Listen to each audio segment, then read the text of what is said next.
Libra rising. How you doing, Libra?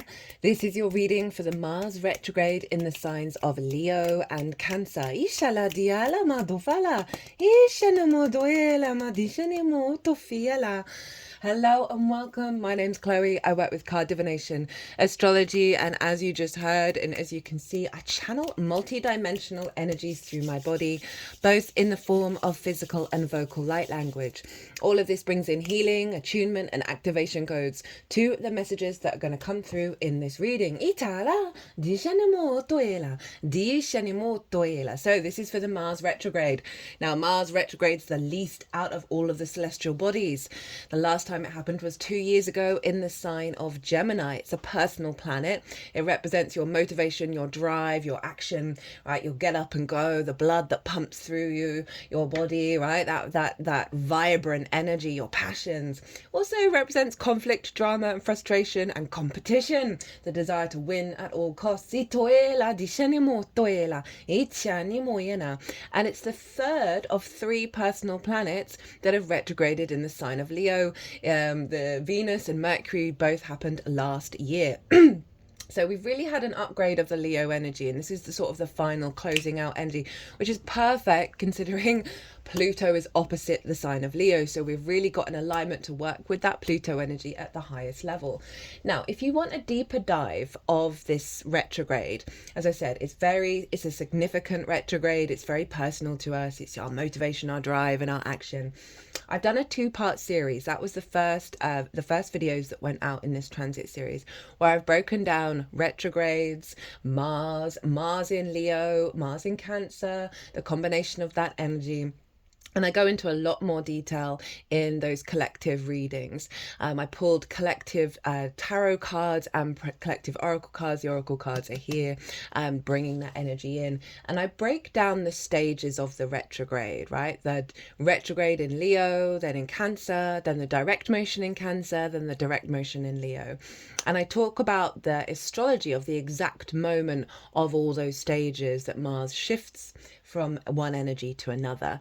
And that all then influences what's going on at that exact moment in terms of the astrology, influences what's going on with Mars in that particular part of the cycle. And I break down that astrology, as I say, in way more detail in those 2-part series. Part 1's the retrograde, part 2's the direct motion and the overall energy. So if you want a deeper dive, go pause this video, go watch those and come back to this, because it acts as a baseline for what's showing up for you in this reading. And so, yeah, that's available. I'm not going to be going into the astrology in a crazy amount of detail. I'm going to be talking about the houses that Mars is moving into, and also give you some tips of how to look to your own natal chart and apply some nuances of how it's showing up to you on a personal level. Now, I read for the rising signs. So for those of you who don't have Libra in the first house, look to what house it does fall in and the themes of that house. You want to apply those themes along with all the other meaning you've got going on in the sign of Libra, Sun, Moon, Mars, whatever's going on there. And it will be as if that Libra energy, wherever it falls in your natal chart, has now energetically moved to the first house. So the astrology for the rising sign will always link in. You've just got to add in your own natal chart meaning on top of it. As always, take what resonates, leave what doesn't. For example, my chart, I have Libra in the 3rd house. So I would apply the themes of the 3rd house to this reading, and I've got Juno there, which is an asteroid. So I'd apply the themes of Juno to that as well. So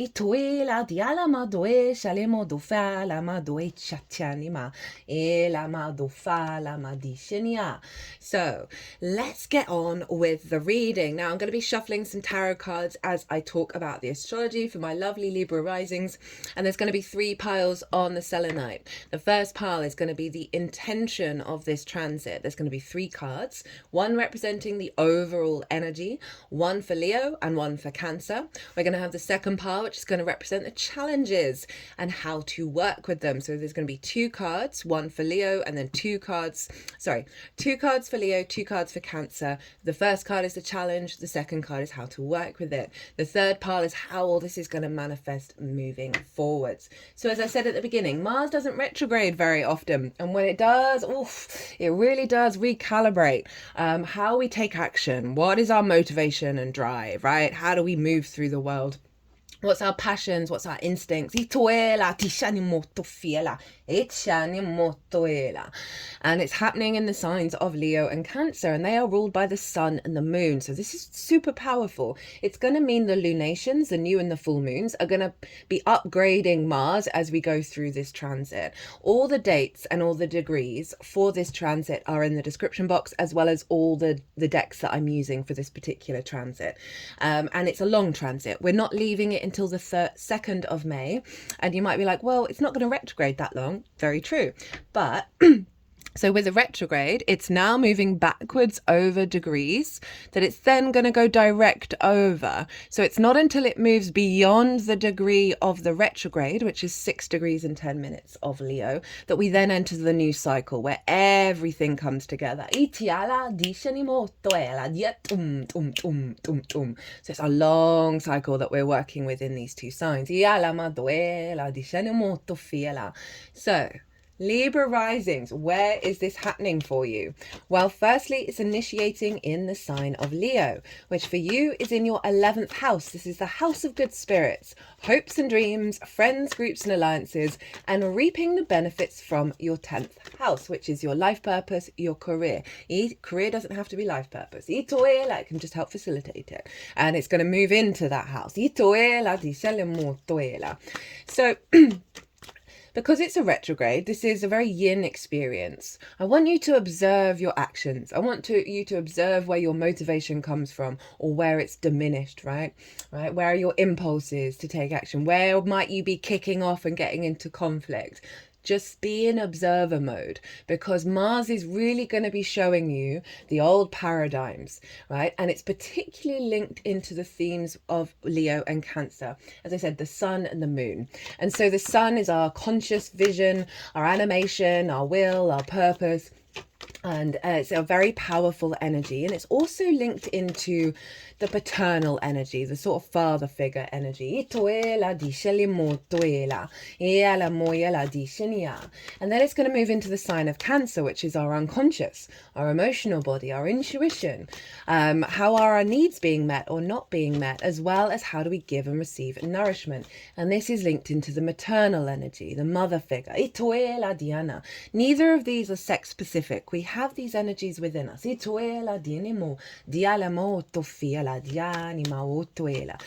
But Mars is very independent, and so there's a huge energy around this of working through the wounds of the paternal figures in your life, as well as how you may show up paternally and maternally for yourself. I mean the parental figures, right? Sorry, not just the paternal and maternal.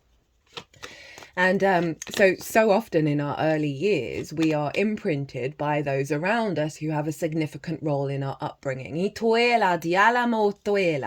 Right? And there may be certain situations, certain environments, certain vibes that have impacted on your independence, of your capacity to find your own motivation, your own drive of how you move through the world. There may be certain situations that have limited that, have diminished that, have smothered it, or said, oh, you can't go that way. You can't do that, right? All of these things that then go into our unconscious realms, and then we create in the world certain love languages of how we show up for ourselves and the outside world through our actions and our deeds. So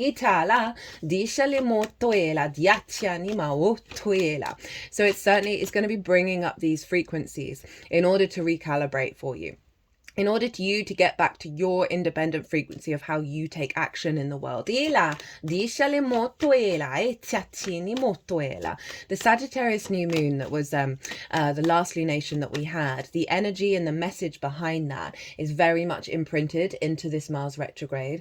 And the core message with that was that Sagittarius new moon that's unfolding over the next 6 months is bringing our capacity to roam in our own way to the forefront, that goes beyond the collective collective, social and individual conditioning, particularly around productivity and go, go, go, go, go, and always doing.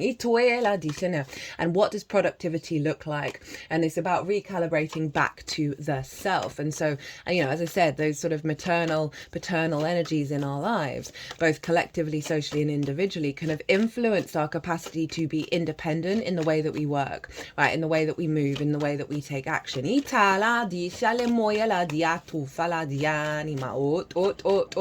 So it's kicking off in Leo. Leo rules the heart. As I said, your house of good spirits. So often our capacity to hope and dream towards our own frequency can get diminished, right? Say you came from a dynamic when you were growing up where you were like, you had to go down one path. You couldn't break out of the conventional way of doing things in terms of what your hopes and dreams are. If we think about the kind of stereotypical dreams, is like mortgage, family, good career, right? So those are kind of like some of the fundamental traditional vibes. That maybe that's not the path that you wanted to go down, but you've spent a lot of your time forcing yourself down that path into a situation where you're like, oh, this isn't my hope, this isn't my dream. There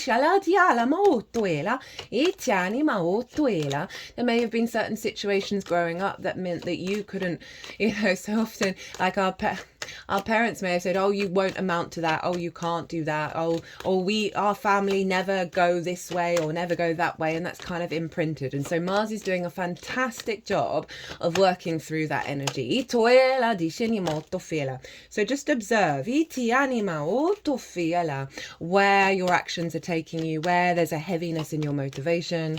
It is calling you to slow down and observe. As I said, retrogrades are very yin in their nature, and it is about revising, revisiting, looking to the past, bringing depth and nuance to something, really cultivating an energy, and it is a slower frequency. But that slow is powerful. So bear in mind there may be a slowing down of the actions that you're taking in regards to your hopes and dreams in order to recalibrate, to get you into a space where as you move forward with this energy, it's going to be in alignment. Maybe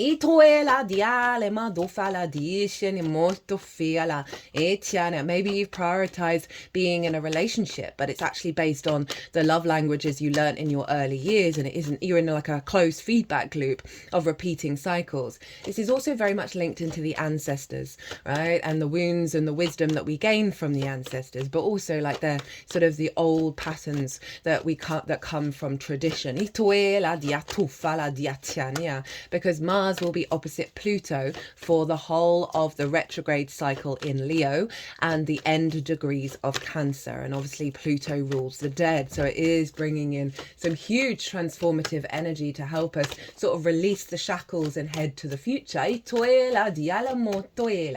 Also with this Mars opposition of Pluto can bring about a bit of conflict, bit of drama, distorted power dynamics, right? Obsession, possession, control, because Pluto is inherently neutral. It's the cycle of life, death and rebirth, which is a fundamental of the universe. Yet we struggle as a species to be okay with those things, to be okay with change, to be okay with the endings of things. And so it can highlight and make big those distortions in order for us to go, oh, wait a minute, no, I don't think I want to operate in this way anymore. And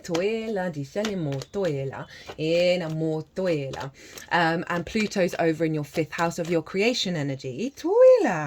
Dishinimo, dialama otofala, dishinimotoela, dishinia, doshenima ot dishinimotoela dianima, which is about pleasure, joy, amusement, games, play, children, both literal children you work with, and figurative children such as your inner child. It's also about romance, dating and love. So again, that's pulling in the theme of perhaps old patterns that you've learned from the parental figures that no longer serve you in terms of your love languages, particularly in terms of romance. But it doesn't have to be that. It's about how you find your creativity, how you find your joy that's unique to you. They're just sort of wiggling my root chakra at the moment. It's moving up to the sacral chakra. Up to the solar plexus, which is how we move in the world, our will. Now up to the heart.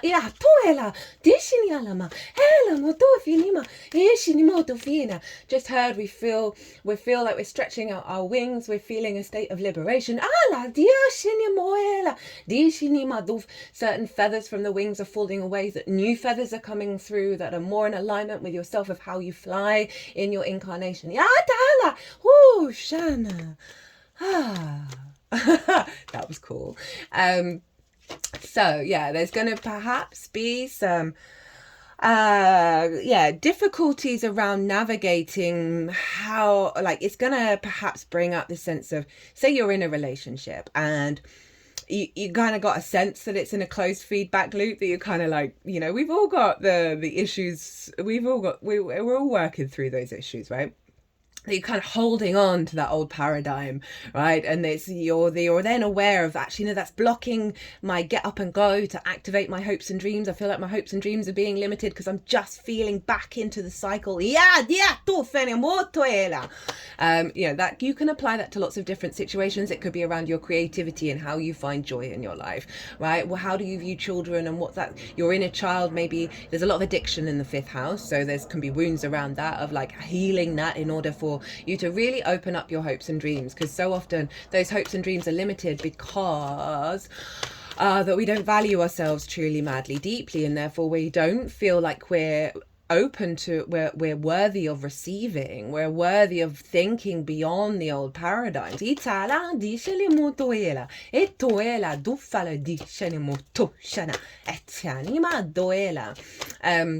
Right, so that's the hopes and dreams side of it, right? We can see a shift in how you're showing up in groups, right? This could be about a reconnecting to soul family, as well as where you may have your energy drained when you're in bigger groups. You don't feel like you're being yourself. Maybe you've had some wounds over friendship groups that have blocked your motivation and drive, your sense of connection, your sense of community.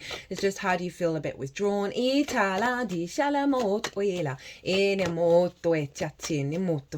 Remember, Leo rules the heart, and so often we put walls around that heart for various good reasons of situations that we've been through. We're like, oh, I'm going to protect that, right? And I got a channeling, it was in Sagittarius, so you might want to go check out that reading, around how there's the martial energy and the support crew that operate with Mars are like they're performing a protective wall around our heart, while the walls that we have are dissolving, right, in order to liberate that heart energy,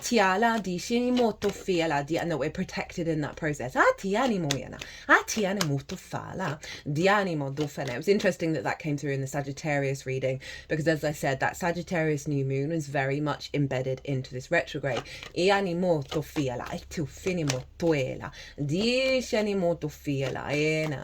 Reaping the benefits from your 10th house. So there may be some wounds that come up around that, of perhaps your career and your life purpose. You don't feel like you're getting the benefits from all the work that you're putting in. You don't know what direction you're going. Say someone's got that pay rise or that promotion and you're feeling a bit down in the dumps, and it stops you from finding your good spirits, because we can have certain expectations of what we want from what we're going to receive from that 10th house, and we don't always get it, and it can then have us a bit down in the dumps, right? Mars is going to be helping you work through that. Of like, how do you still step up even if you're not getting what you think you need, right? And this is really making us internally very strong and very powerful. This can be a great time to work with groups on a project that's perhaps linked into your life path, your career. That could be that could genuinely be anything. It could be focused on career, but it also could be connecting with communities that is leading you to gain certain jigsaw pieces in your soul's path that's elevating where you're headed. So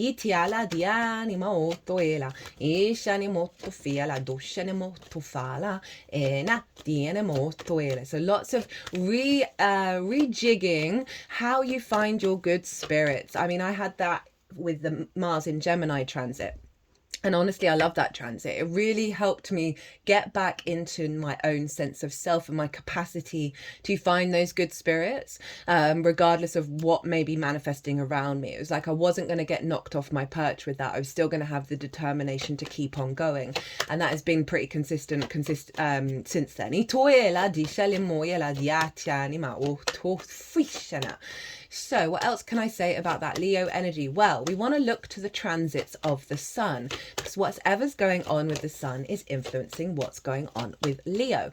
And the sun is over in Sagittarius, which is also perhaps why I got that download in that reading. Itala di animo. And this is in your third house of your day-to-day, your local community, the things that you do on a day-to-day basis, how you find meaning in the day-to-day. It's so important. It's the house of the goddess, right? How you find resonance in the little things, in the washing up. Ila di animo toil. It's linked into schools and siblings and learning things for the first time, short distance trips, as well as the lens in which you communicate through.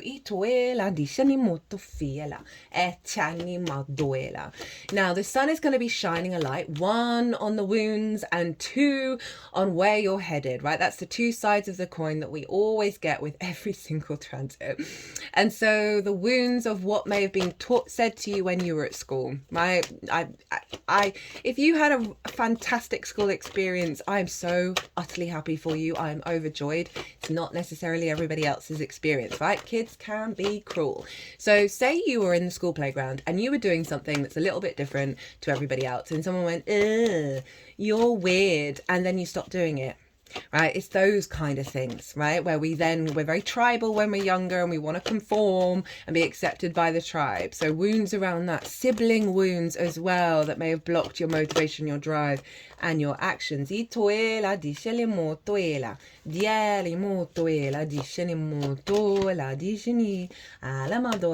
sorts of things, right?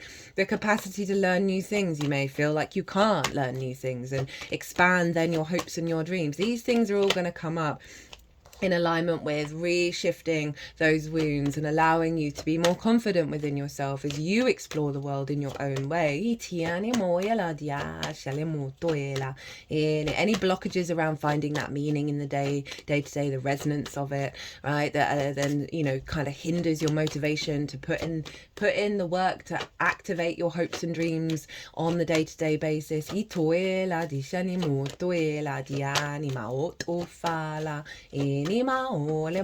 Being able to speak your truth. I can see the other side of this is the sun giving you the motivation, the vision, the downloads about how to implement everyday actions that facilitate those hopes and dreams. Because it's always going to be 2 sides of showing you what needs to be released as well as what needs to be activated. The sun is then going to move into Capricorn in your 4th house of your roots and your foundations, your ancestors, both blood and soul lineage, your parental figures, hello trauma, the roof over your head and the things that you do in private. So we've got the ancestors and the parental figures. It's pulling in that Pluto energy, it's pulling in the energy of the sun and the moon archetypally. Remember also that sun and the moon is the alignment of the conscious and the intuition, so you can walk your own path. So the sun is going to highlight any of those things that I've just talked about in the archetypal energy and really bring it to the forefront. But you're safe, you're strong, you're protected.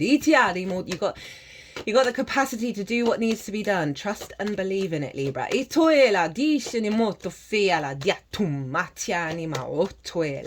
Realizing what's bound you, what's kept you trapped in certain matrices, that is stopped that heart from beating so strongly. You may find yourself getting more downloads at home that's helping, like vision quests, vision boards. You might want to do a vision board at home actually of your hopes and dreams. And again, the whole giving and receiving, being able to receive benefits from your 10th house, that can come from wounds, from school, from siblings, from parental figures, from ancestors. So doing some work around that while you're at home, as I said, visioning the dream, visioning the expansion of your energy, the reciprocity of your energy with the outside world.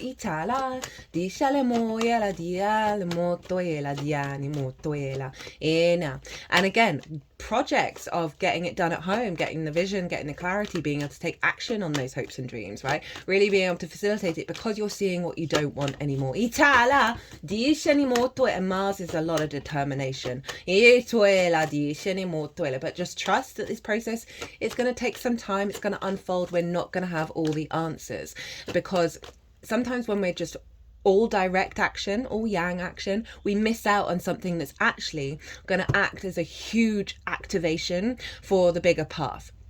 So I had a lot of downloads over the summer where certain energies were like, yeah, no, we could do the quick fix now, but it's not going to serve you in the long run. It's really not going to serve you in the long run. There are certain activations you've got to go through that's going to strengthen everything, that's going to really support you. And so it's kind of retrograde energy of just allow it, observe your actions, observe your deeds, observe where your conflict comes up. All of these things are tools for you to be like, who do I want to be and how do I want to take action? Now, as can't remember if I've already said this. You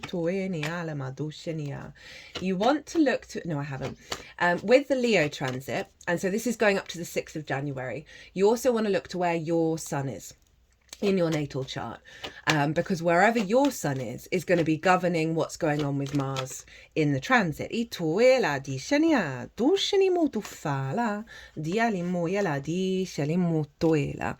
so the themes of the house that your sun is in, the lens of the sign that it operates through, is going to be playing a role and influencing what Mars is up to. So for example, my sun is in the 2nd house in the sign of Virgo. So the themes of the 2nd house of like my value system, my resources, my skills, my tools, all of that is playing a role in influencing Mars in Leo. If you want to go deeper into the weeds of astrology, you want to look to the ruler of where your sun is. If your sun is in Leo, the buck stops there, right? It's doubling down on that Leo energy. But say, for example, my chart. So Virgo is ruled by Mercury. So I want to look to where my Mercury is in my natal chart. And it happens to be in the sign of Leo. So they are in each other's realms. So the feedback loop of the themes of the houses and the lens in which it's coming through, Virgo and Leo, stops there. Of what's influencing Mars. So that really helps give a deeper understanding of how this is going to show up for you as well.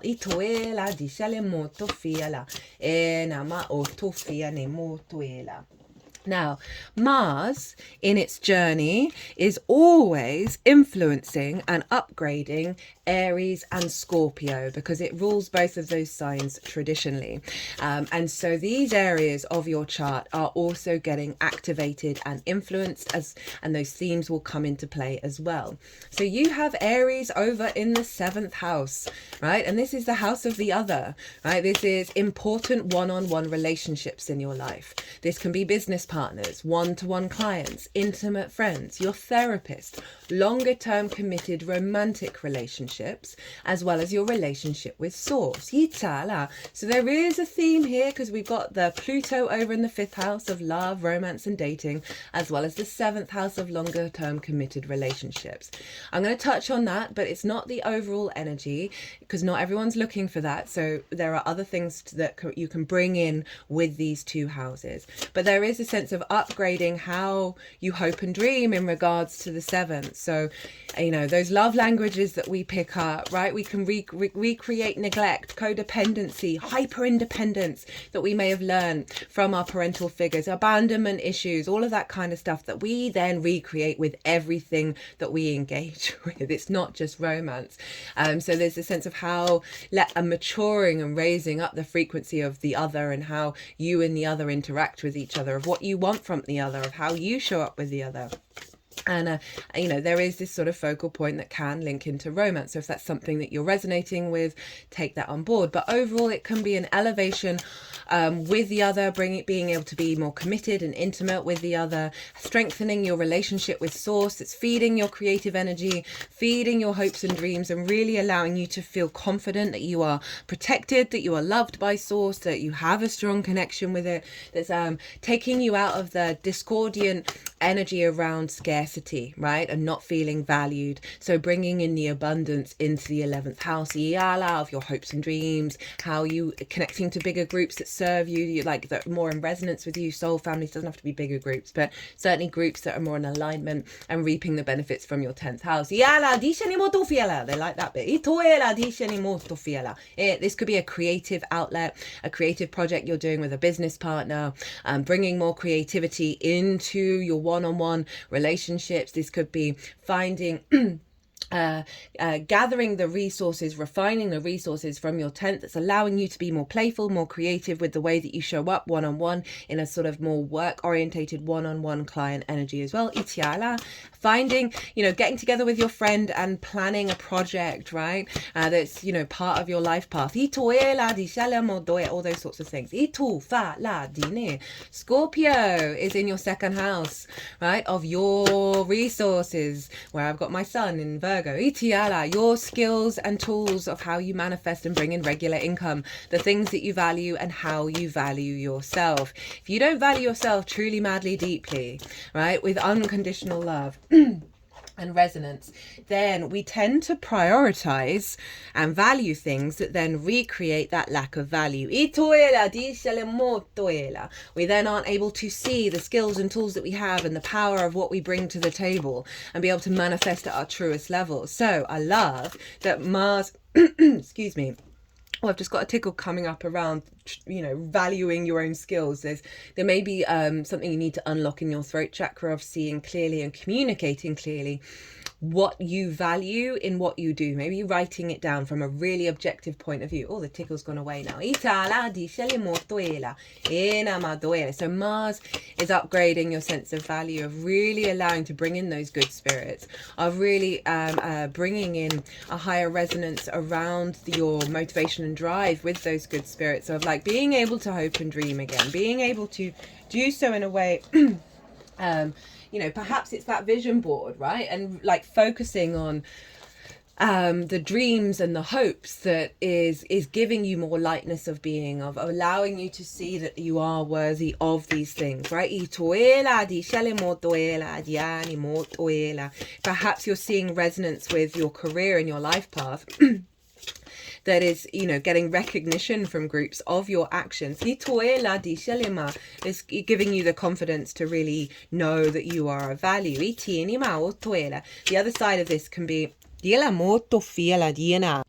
with that Aries energy, with the creative energy, with having a project which is connecting to a bigger group that is showing off your skills, right? And this might have you be recognized and then get that pay rise or get more clients coming. Right? It doesn't just have to be focused on the sort of, as I said, the parental issues. There's lots of things going on with the Mars retrograde.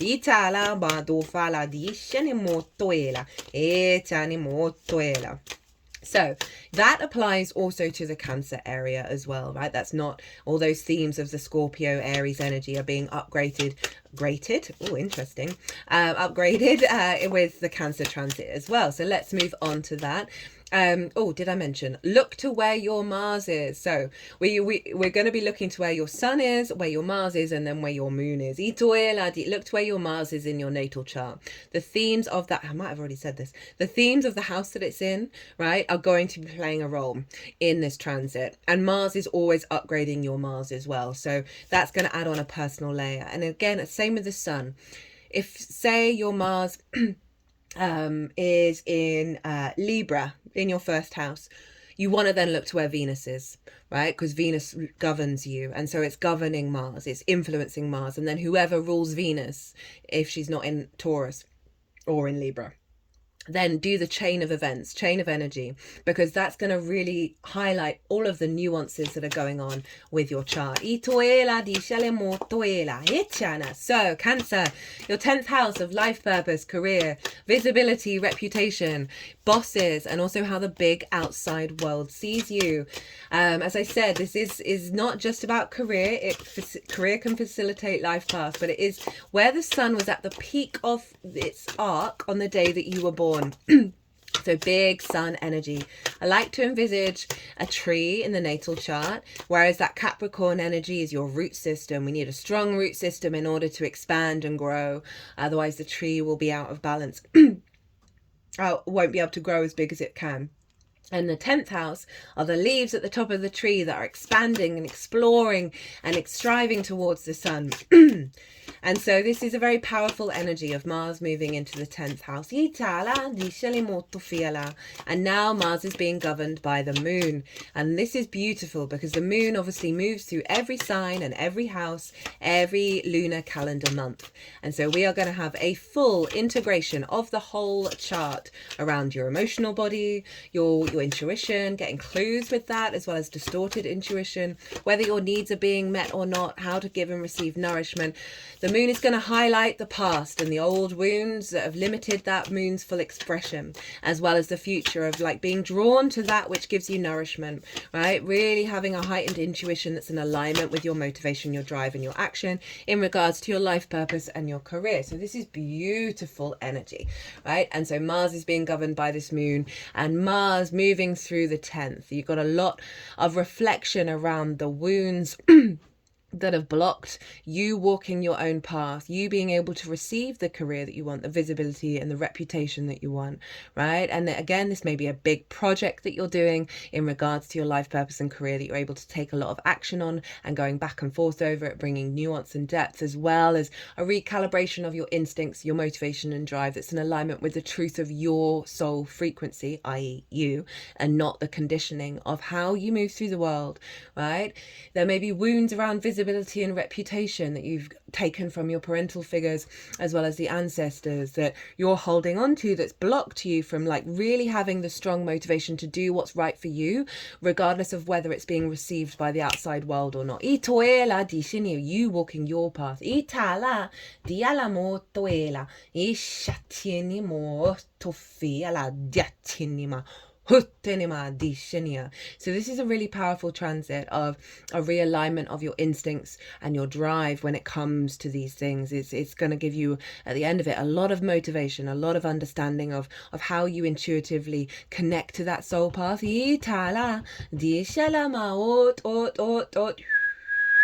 Again, look to where your moon is in your natal chart, because your moon is going to be influencing Cancer, and therefore influencing Mars. So the themes of wherever your moon is and the lens in which the sign it operates are going to be influencing this. For example, I have my moon in the 7th house.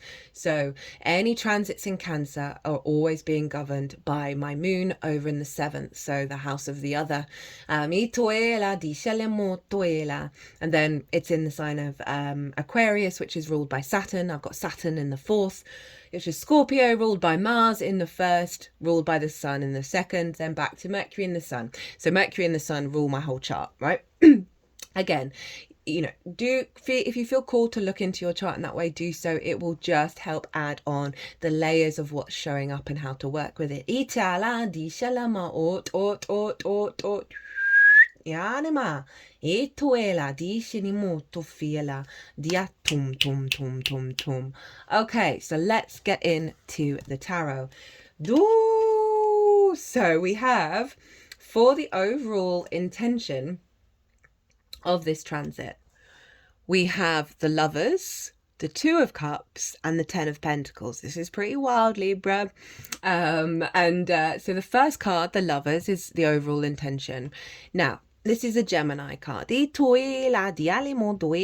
is your perspectives, how you map yourself out in the world. So there's an alignment coming in, right? An upgrade. Jupiter is there, and Jupiter is influencing quite a lot of this transit, as is Mercury, which I talk about in the 2-part series. Right? This is the integration of feminine, masculine, and spirit within yourself, right? A real sense of union within yourself at the highest level that allows you to make decisions at important crossroads of your life. It's also an upgrade of the capacity to go climb that mountain beyond what you thought you were capable of doing. Okay, so on one level, this is very much about the unification of yourself so you can dream and hope and take action around it in a way that is serving your frequency, how you show up in groups, how you're received by groups, right? More in alignment, knowing which way to go. Now, I did bring in quite a strong theme around relationships, right, of the romantic nature.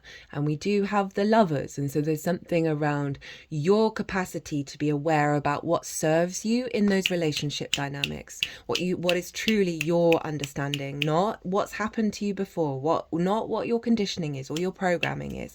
This is about the alignment of your perspectives and how you operate in regards to those relationships. So doesn't necessarily mean that a relationship is going to come in, just that you're more mature in your energy. And when I say mature, I just mean more in alignment, rather than that impulse, right, from the trauma responses. I mean, it took me forever to realize that I was recreating the relationship that I had with my dad, just because the people that I had been in love with were all very different. They all looked very different. They had very different qualities, and they didn't seem to represent my father. But it was the dynamic and how that relationship played out, not necessarily the person itself, that I was recreating. So, we all have a lot of that. I'm not everybody, but this is about you and how you are getting in alignment with how those dynamics show up. And it's not just romantic, right? It is about how your love language is about how they respond to the outside world, right? And whereas before that, more that impulse of like being in a trauma relationship than being in a healthy, balanced relationship. So for the Leo energy, we've then got the minor arcana version of the lovers. We've got the Two of Cups. I love this card. For me, this is, again, it's a coming together with respect, honor, and dignity and equality, right? They are eye to eye. They are almost equal height. They're pretty much equal height. They're both open to receive and to give. And this is a very powerful energy that's about deep, deep healing. You see the caduceus there, right? That is a symbol for healing. It's also the kundalini energy, right? So again, it's doubling down on the union within yourself on an emotional level this time, right? Where you are now open to receive. You are now open to receive the benefits from your 10th house, to be received by groups and to give to groups, really show up and for others to show up for you, energy to show up for you, resources to show up, for your hopes and dreams to be in union, right? And for those hopes and dreams to be based on respect, honor and dignity and equality.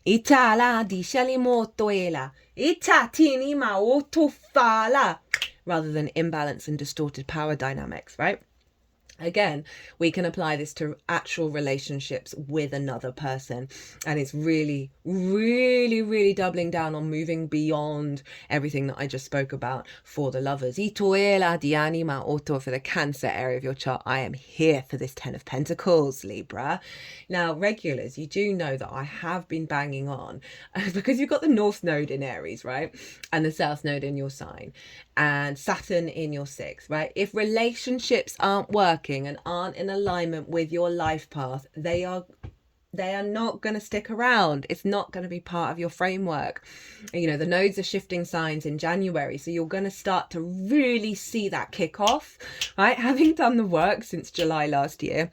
And 10 of Pentacles for your life purpose is hardcore boss energy, legacy energy. Notice these pentacles, they are in the formation of the tree of life over here. So there's a real unity and the capacity to build for the long term, right, in regards to your life path, right, that's true to you. There is the family here. So for some of you, this may be about that. I really am not denying it. I just don't want to prioritize it. As I say, not everyone's looking for it. And they're like, oh God, why is this just a love reading? But there can be an energy around that if it is a hope and dream that's part of your life path. I wouldn't have expectations and assumptions about that happening, just because get out of conflict with yourself, right? Of the disappointment when things don't show up when you think they're going to, because when we're in conflict and then when we're in sort of a negative space of, oh, that hasn't happened, right? It just doesn't help the process of you and how you move through the world, right? So focus on building your hopes and dreams and what you want to envisage, right? And how you want to move through the world, and the rest will follow. This is a real commitment energy, and I am here for that, right? So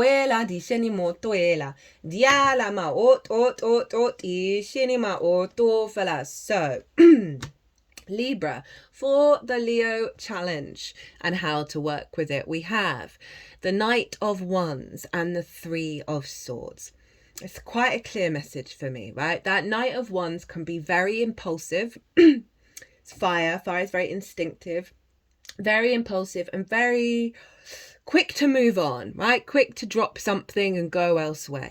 So this strikes me as the lack of commitment to that 11th house, to the hopes and dreams, the lack of dedication. And this feels like this is coming from, you know, perhaps you had a paternal figure, however that looks in your life, who cut and run, or just didn't, like, wasn't stable, wasn't able to give you some stability and sort of dedication, right? It's not the Knight of Pentacles. It's highlighting that the challenge is this Knight of Wands, of like constantly moving on to the next thing and not being able to have the patience to put in the work. And I'm not saying this with any judgment. I've certainly suffered from this in my own life as well.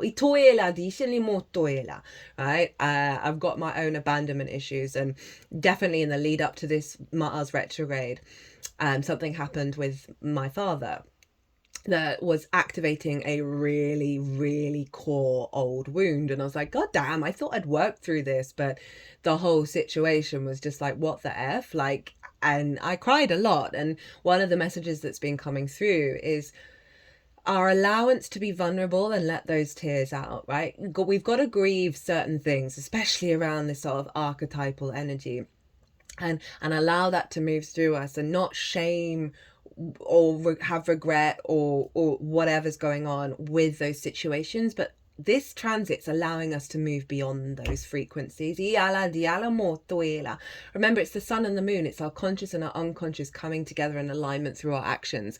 And so a lot of blockages are coming up in order to free that. So in regards to the get up and go for focusing and dedicating yourself to the good spirits, to the house of your hopes and your dreams, and you know how it might be that you could be a bit flaky with groups, or like feeling that groups are constantly leaving you. There might just be this feeling of the passion and the drive not being fixed in its nature in terms of reaping what you're getting from the 10th house. It's very transitory and it doesn't feel like you can hold on to anything, and therefore bringing you a level of instability. And we've got that 3 of Swords, and this is how to work with it. And it's calling you to work on, okay, what's blocked your heart? What's blocked this? What's caused this restlessness, caused this lack of dedication and devotion to your own experience and your own life? And it's asking you to look at it. That 3 of Swords has shown up pretty much for everybody. And it's not surprising. Leo does rule the heart.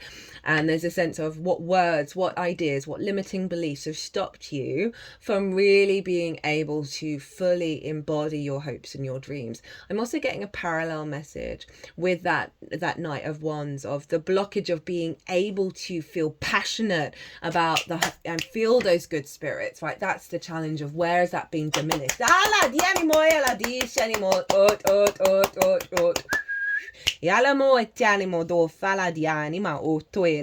So reflect on this. Maybe do some meditation, because Mars is retrograde, so there's an element of being still in your body, where we're getting a lot of wisdom from source, or wisdom from our higher self, wisdom from our body, right? What's our body trying to tell us? That why there's a block in the motivation, right? Where are the wound?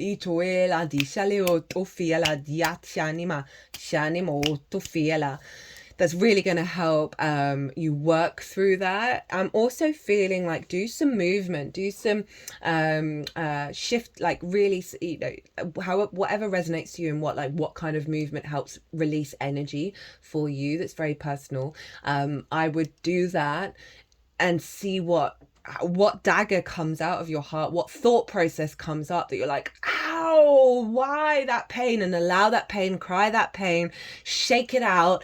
And then do like a dance of joy. Bring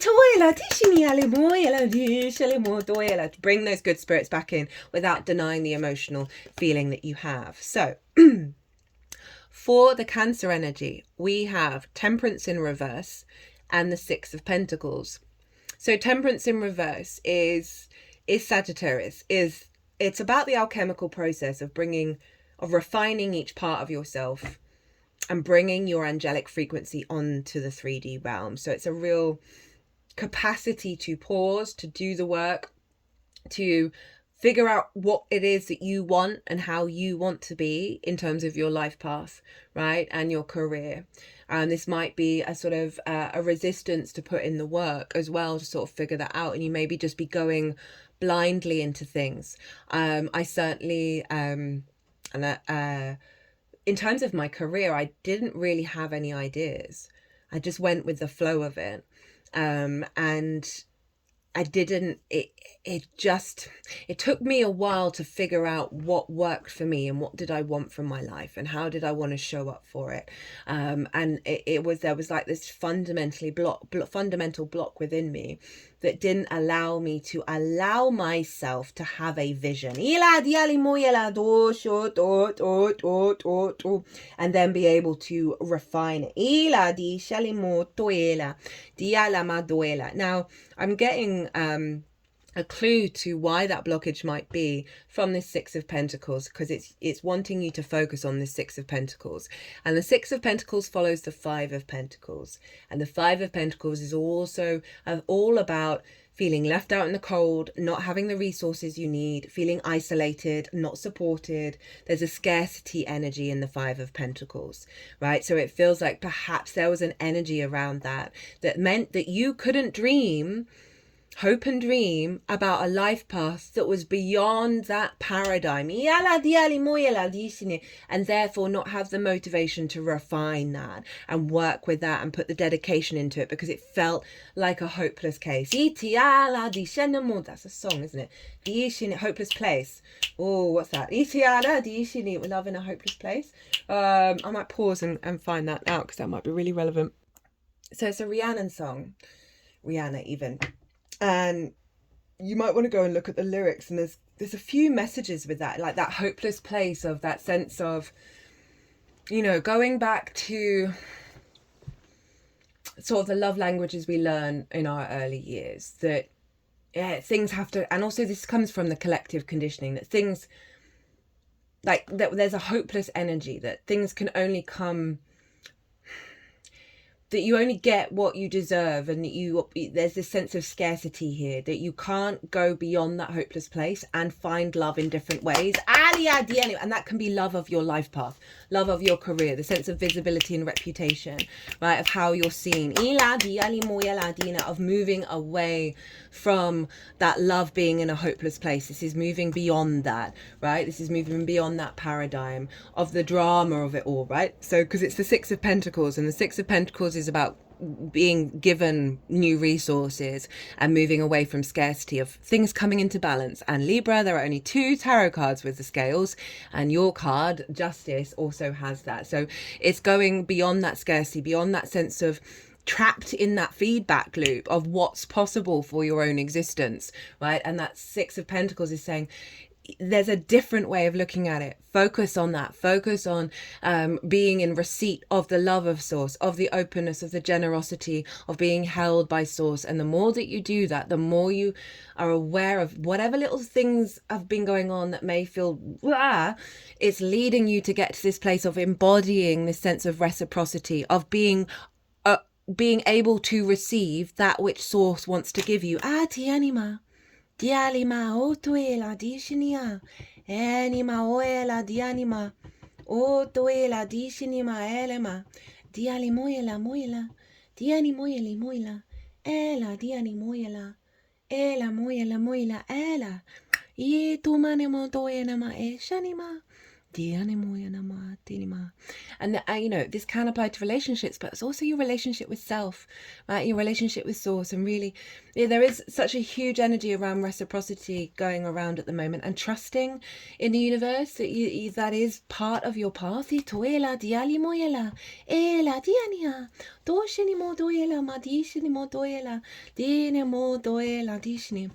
heard whispers that have been torturing your soul are being cleansed.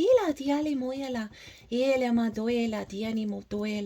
your soul has felt isolated and trapped away from the love of Source. We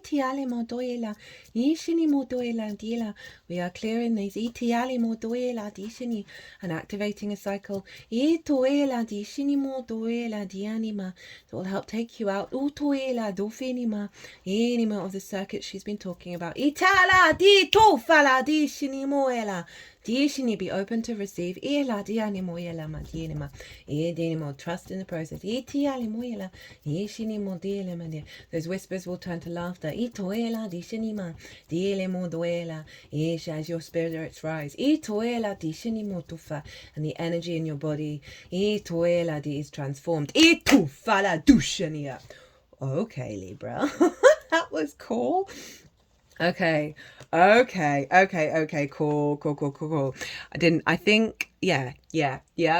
was just trying to think if I saw all these cards, but my memory dumps the information very, very quickly, and I forget very easily. So this is the outcome, right? How this is all going to manifest moving forward. We've got the Knight of Cups, the Five of Cups in reverse, and the Four of Pentacles. I am here for this.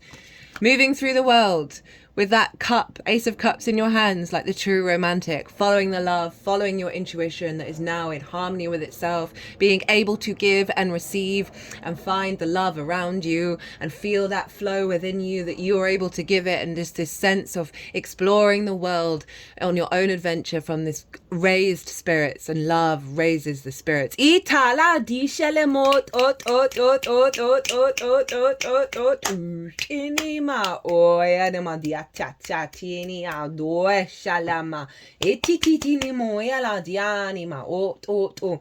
You know, far cry from the energy that was coming through with this Knight of Wands and the Temperance in reverse. There's a sense of this calibration of your emotional body, and the sense of the capacity of the awareness of love of source that's coming through, that's allowing you to move from love, from your heart. Very creative energy and imaginative energy, which is great for taking action around your hopes and dreams that go beyond the rational. Of like, this is what I've always done. This is what my family's always done. It's getting out of that rigidity. Five of Cups in reverse, right? This is moving away from the grief, the stagnant energy of the holding on to that which has been lost, right? Of the old cycles of things not working out, those cups falling over, those Three of Cups, right? That sense of union, flow, abundance, celebration that represents the Three of Cups. But the Two of Cups is always with the Five of Cups, and you have the Two of Cups. So there's moving away from this heaviness, this density of a certain frequency, and getting in your power. I love the Four of Pentacles. It's a very protected energy of you manifesting and creating from your frequency, right? Your sense of sovereignty, not being distorted by the outside world, by the collective, by the social, by the individuals around you, right? They've got pentacles on the feet, heart and crown chakra. So and with the crown of the sovereignty of building from stability and your own strengths, the stability within yourself. With the way that you build from your hopes and dreams, what you're drawn to, what you create in terms of your life path, of being very solidly in alignment with your own frequency and not that of all the other nonsense that I've been talking. Not nonsense, I don't mean that, right? Bottom of the deck. Hello, Pluto. We've got the Judgment card. This is resurrection. This is ascension, right? You see at the bottom that all of those figures are the dead, right? This is old versions of you, ancestors, right? Past lives. And so often certain grievances and wounds get stuck in the energy field, and they're not able to let go and transition and move on and ascend. And this card is saying, I've got your back. This angelic frequency is raising, unraveling that entanglement that has blocked your energy field. It's being raised up, right? This is also where Pluto is in your creative energy, your joy, right? Your pleasure, your fun, your inner child being healed. So you're going through a big ascension process. And I feel that with this reading, it's pretty hardcore, but in the best possible way.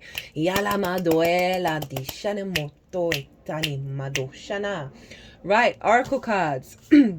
First up is from an oracle deck called What We've Forgotten by Amy Miranda, and this card is going to represent not what we've forgotten but what we're remembering. I know it's basically the same thing, but me and the person that I live with, we did a Mars retrograde transit on the night of the Mars retrograde, and I used this card. And she rephrased it as, no, this is what we're remembering. Because what we've forgotten adds a level of shame on you for forgetting something. This is now something that is bubbling to the surface that we are being reminded of. Just shifting the perspective there.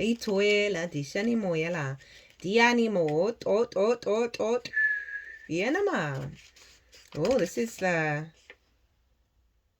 Oh no, I was going to say it's the final card, but I was reading 64 when it is in fact 61. I'm recording this on Wednesday, which is Mercury's day, and Mercury's retrograde at the moment, and it's definitely been showing up for me. The big picture. I mean, do we need to read what this card's about? I think that kind of sums up this energy and all of this energy. Oh, Libra, I'm here for it. The 10,000 foot view. The 10,000 foot view is a telescopic lens aimed at your own life. If you're a gamer like me, think of it as your free look virtual camera system. If you're not a gamer, imagine it's one of those touristy coin operated viewfinders. You can use it to you can use the view to display a different angle of our experiences. Oh, sorry guys.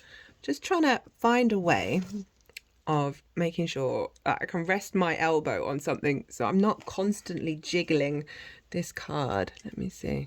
I have to figure that out at some point. You can use the view to display a different angle of our experiences. Let's imagine we can zoom out from the place we are now in to see the full layout of your life. Consider that. Much like a map, our life and its memories and occurrences are a similar map of space and time. If we can begin to consider our lives like that, imagine that we can zoom in and out of moments. Consider life as a giant map of space and time that you can move around, that you can zoom in and out like Google Earth, but with energy. Some of us are so zoomed in to the challenge of the moment, we're drowning in what ifs and what could be's. We get so zoomed in, we practically fall out of our own vessels. This week, try to be conscious, this week, the whole transit, try to be conscious of what perspective you're viewing things from. You may need to zoom out or zoom in. When things feel stalled, sometimes it's because we're not looking in the right places. Make a practice of remembering to check the 10,000 foot view in your life. Sometimes that's where the breadcrumbs or treasures are hidden. If there's been a roadblock or a pattern of challenges in your life, is there somewhere you might be missing a clue? Is there someone or something you aren't seeing clearly because you're so zoomed in? Where might you need to refocus? So a good tip to help remember to do that in your life, just full stop, as well as it's activating the capacity to do so, right? Because we can get quite limited in our capacity to zoom out, right? And really know the bigger picture and make peace with where we're at because of that. So this is giving you the strength to be able to do that, right? With this 10 of Pentacles, and get yourself in alignment with the longer term goals rather than the immediate impulses. So that's a great energy to come through, especially with that Knight of Wands as well.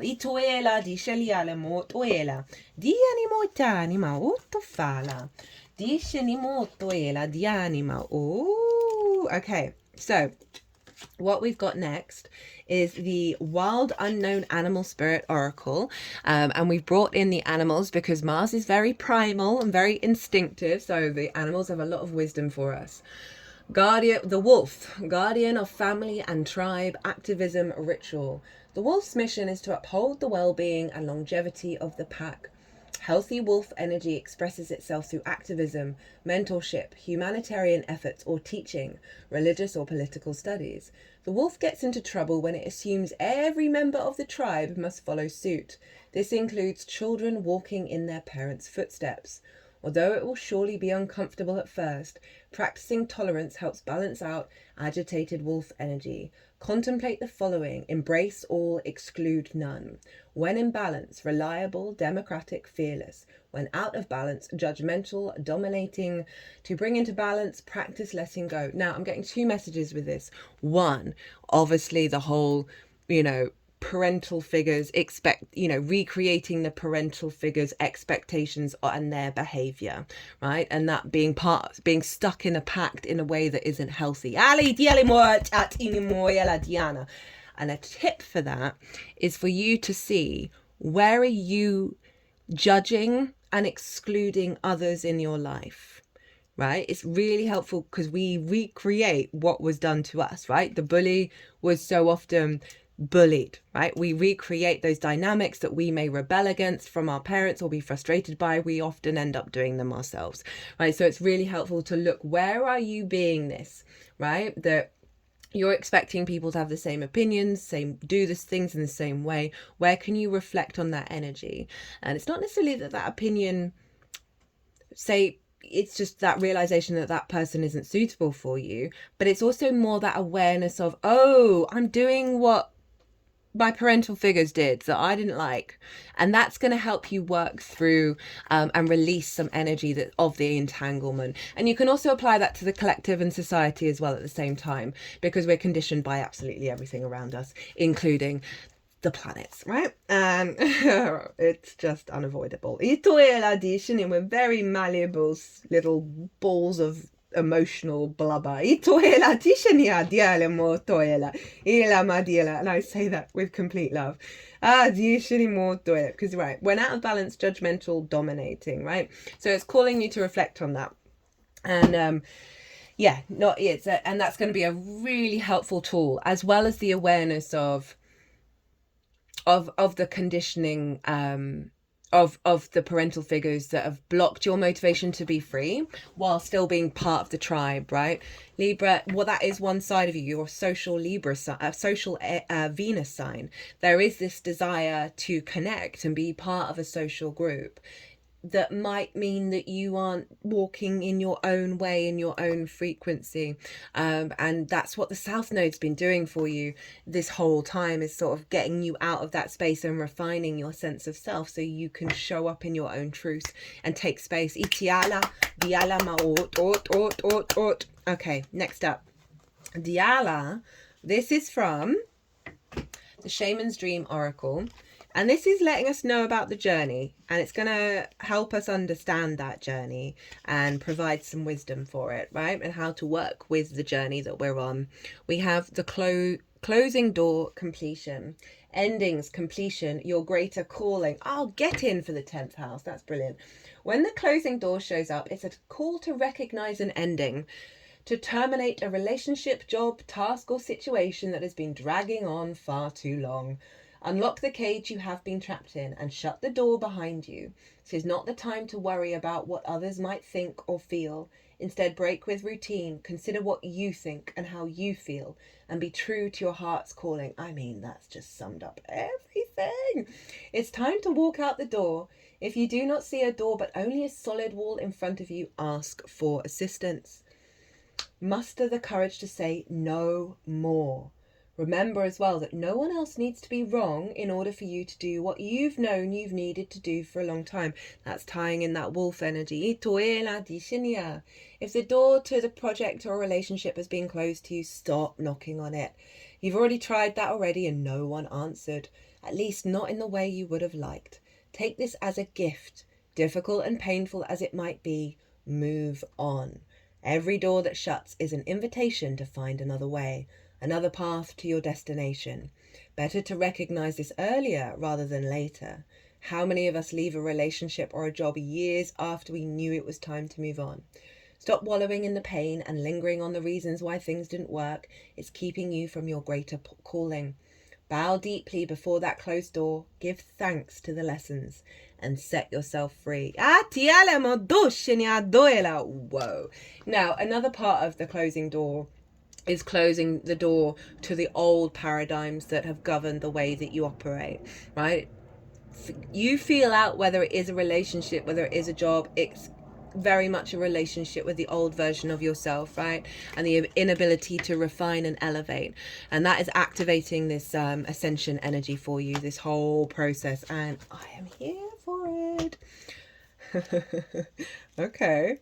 All right. Okay. Well, the final card we've got, which is what I'm chuckling at, is from Rainbow Brain Skull. It's one of my favorite oracle decks at the moment. I cannot recommend it enough. The artwork is brilliant. The messages are brilliant, and it's very succinct in its energy. It's pretty blunt in the cards, but sweet in the book itself. And it was an early Christmas present, and it came just in time for the Scorpio new moon, which is so appropriate with the artwork. Evolve into a non-complainer. The highest vibration one can achieve is to be okay with any outcome.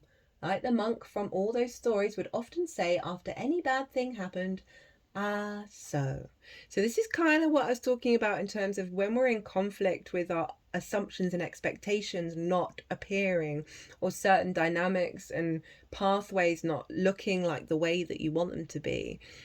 We are then blocking off the energy, right? This is again making peace with the journey. That's been a very strong energy throughout this, right? Of really being able to then let go of the pain by processing it and working with it and understanding it and opening up to new possibilities, right? So if you're in not a bad relationship, if you're in a difficult relationship and you spend a lot of time complaining about it, right, that is just fulfilling that fantasy of the bad relationship, right, of finding love in a hopeless place. That could link into the current job that you're in or your relationship with yourself, and it takes a daily practice, and so and it's getting out of that non-judgment state. I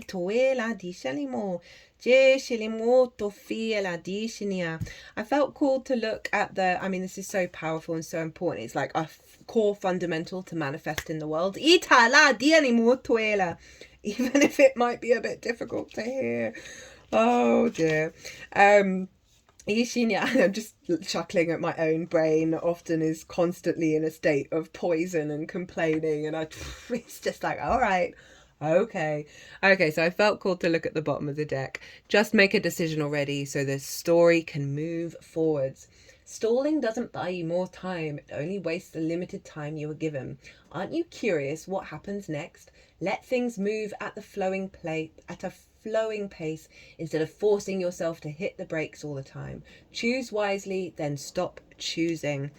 Yeah, so this is about the activation of a deeper level of maturity of integration with your own frequency, right? That is going to allow you to move forward, like the closing of the door that's actually activating the truth of your path. That's going to just create so much space. So you just think of this judgment card, think of this alignment here of your integration of self that's leading you to build in the way that you need to build beyond that stalling energy. Because when we complain but we don't do anything, that's stalling. When we stay in those feedback loops, those closed loop dynamics, that's stalling. That's a stuck energy right there. And obviously Mars is going to highlight a lot of this in order for the way that you moving forwards is really elevated, Libra, and I'm here for it. Right, I'm going to leave it here. 1 hour and 11 minutes as I said that, and 1 second.